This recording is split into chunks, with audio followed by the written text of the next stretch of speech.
Well, everybody, welcome to the age of five-hole diplomacy. Hi, everybody. I'm Bill Whittle here with Steve Green and Scott Ott. And five-hole diplomacy is the Donald Trump level of diplomacy that an actual person who understands that the President of the United States of America is the most powerful man in the world. Well, if you realize that you're the most powerful man in the world and start acting like you're the most powerful man in the world, then you too can accomplish five-hole diplomacy. So let's talk about what that exactly consists of.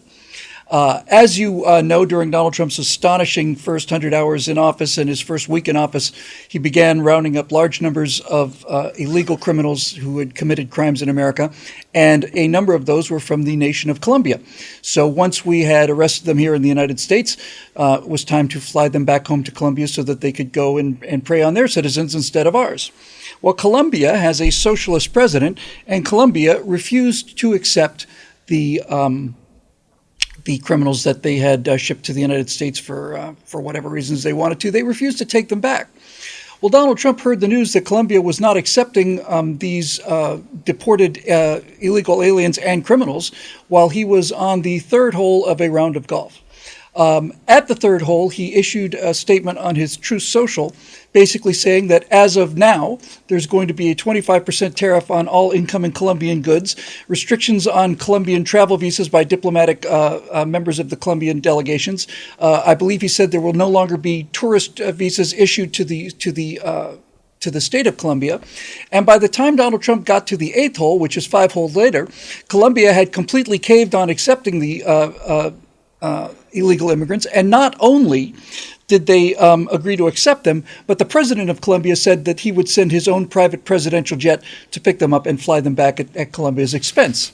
Nice. Amazing what being the most powerful man in the world can do when you're sitting in a golf cart and you don't even break a sweat between hole number 3 and hole number 8. 5-hole diplomacy. Steve, this is on Instapundit. You post on Instapundit. It's a long read, and I hate to block read stuff. I don't usually do it, but this is so good that I absolutely have to. So bear with us, folks, because I am here for you. This is just perfect.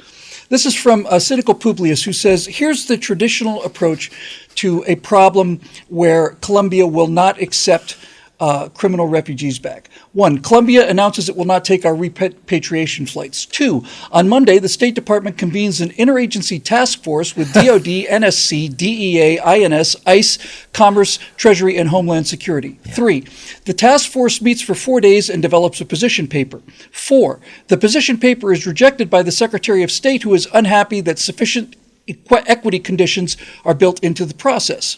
5, the task force reconvenes a week later to develop 3 new equity-centric courses of action and create a new position paper. 6, the process is delayed a week because Washington, D.C. gets 3 inches of snow. 7, Secretary of State approves the new position paper for interagency circulation, and considerable input is received from the heads of other departments, so the task force must reconvene. 8, the original 3 proposed responsive courses of action are scrapped in favor of a new 4th course of action that achieves the worst aspect of the 3 prior courses of action but satisfies the interagency.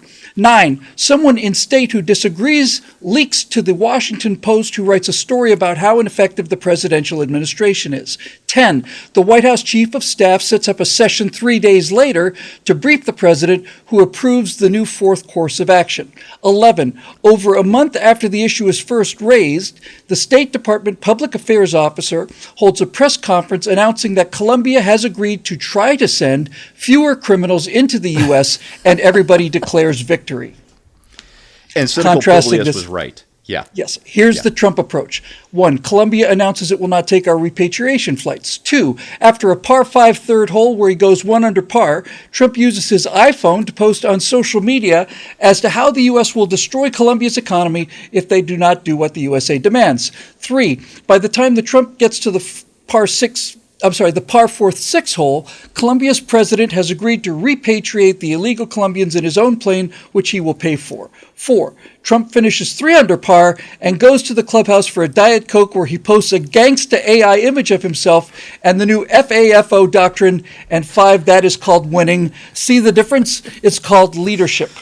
I don't know if there's much to add to this, Steve, but by God. Yeah. Please, do what you can. Yeah, and my favorite part of that whole story is at the end, Trump shot a 69, 3 under par. Did he? While waging... While solving this problem. Successful international diplomacy. You call it 5-hole diplomacy, I called it golf cart diplomacy. Sure, same difference. Whatever it is, it's great. Half of the genius is that he waged diplomacy on his iPhone and bypassed the State Department bureaucracy. We've talked about Marco Rubio as Secretary of State on a couple of different segments already in the last couple of weeks, and I think he's the right man. I think his background, his temperament, his knowledge makes him the perfect pick for Trump's Secretary of State. That said, the State Department bureaucracy is still a huge, immobile, bureaucratic beast that has yet to be tamed, and so Trump ignored it. He just did an end run. Yes. End run around it. Yes, and apparently he did that with something of an assist from Rubio, which tells you that Rubio is the right man for state. Yeah. He's like, go get him, chief. Okay, he's not protecting his turf war with his boss. They've got each other's backs. This is going to be a very effective team, I'm happy to say. But the second part is that I've always called, just like you did, the President of the United States the most powerful man in the world. And that's true to an extent, but it doesn't really capture a deeper truth. Einstein is supposed to have said that compound interest is the most powerful force in the universe, and he never said exactly those words. That's a condensed version. And I'm here to tell you that right up with compound interest is the spending power of the American consumer. Precisely. Yeah. And Donald Trump is the first president that I know of who is willing to wield that power to wage diplomacy. And that is a game changer because during the Cold War, I think it was Kissinger was accused of being willing to trade any economic advantage, no matter how large, for any military advantage, no matter how small. And back in the 50s and 60s and maybe even the 70s, we could afford to do that. But by the 80s, the world had become much more competitive. And with China now on the scene as a world economic power, we can't do that anymore. We have to be lean and mean. And we have to look for economic advantage anywhere we can get it. And that's what Donald Trump is doing. He's doing it from his phone. He's doing it from his phone in his golf cart while winning. Well, this is the genius of Ronald Reagan during the Cold War.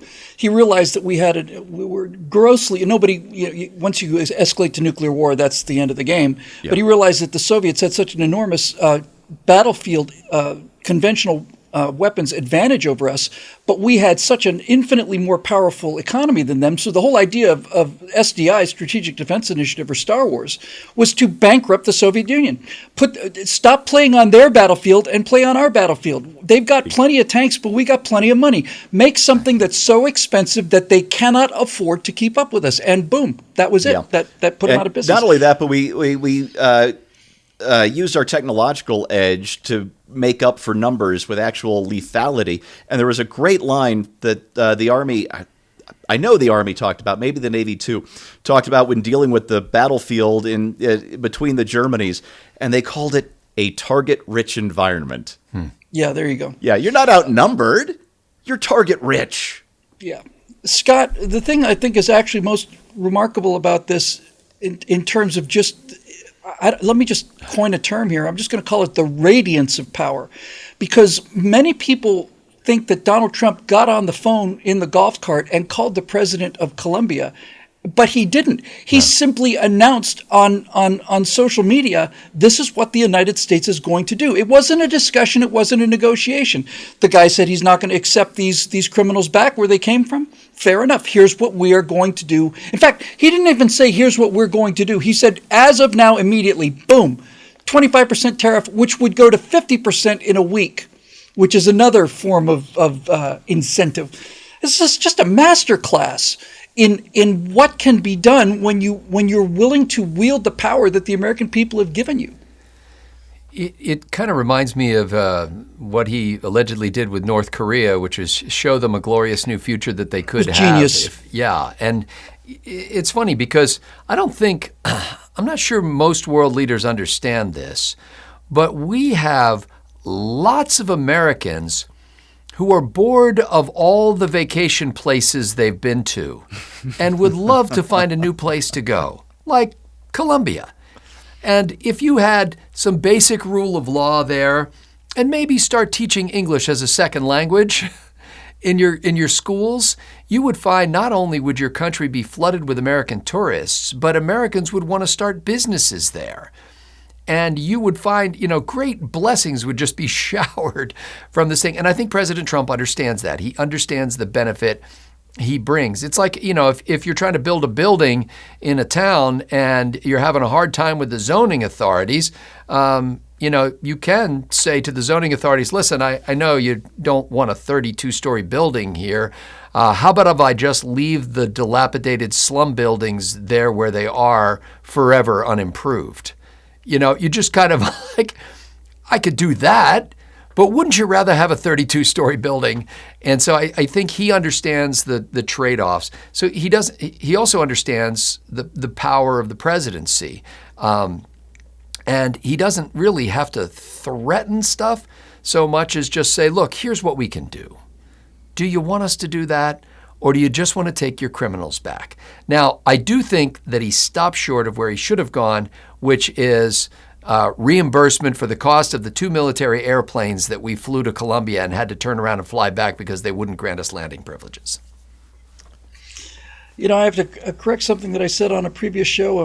I said that the U.S. defense, well, it's technically true. The U.S. defense budget, $800 billion a year, is the biggest piggy bank in the world.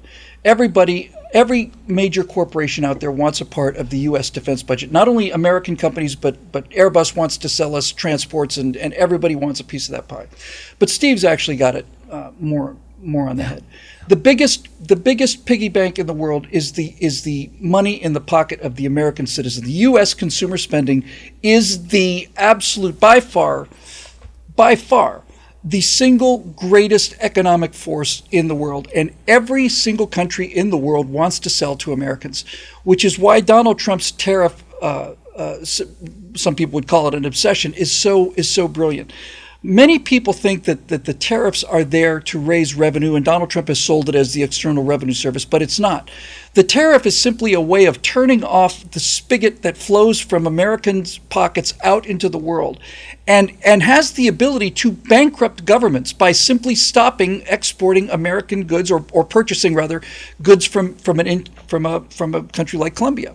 If he put a 50% tariff on Colombian coffee, for example, that would significantly raise the price of Colombian coffee, and American consumers would buy non-Colombian coffee, and then Colombia would be out of a huge revenue stream and could drive the entire country into bankruptcy.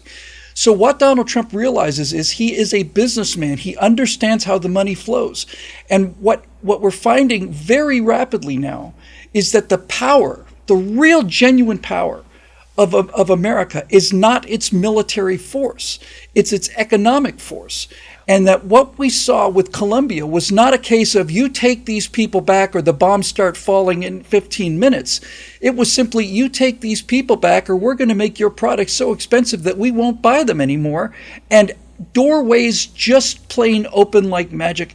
It's exactly what I predicted when I said that America in Donald Trump has the ability to have a master deal maker running the executive branch of the government, and five-hole diplomacy is what the result of this is. This issue, which the reason I did that block quote was to show you how it would have taken a month to get a completely unsatisfactory result, as opposed to an hour, maybe. It was 40 minutes from start to finish. Yeah. 40 minutes of just a man in a golf cart texting a message to the entire world on social media about what he has the power to do.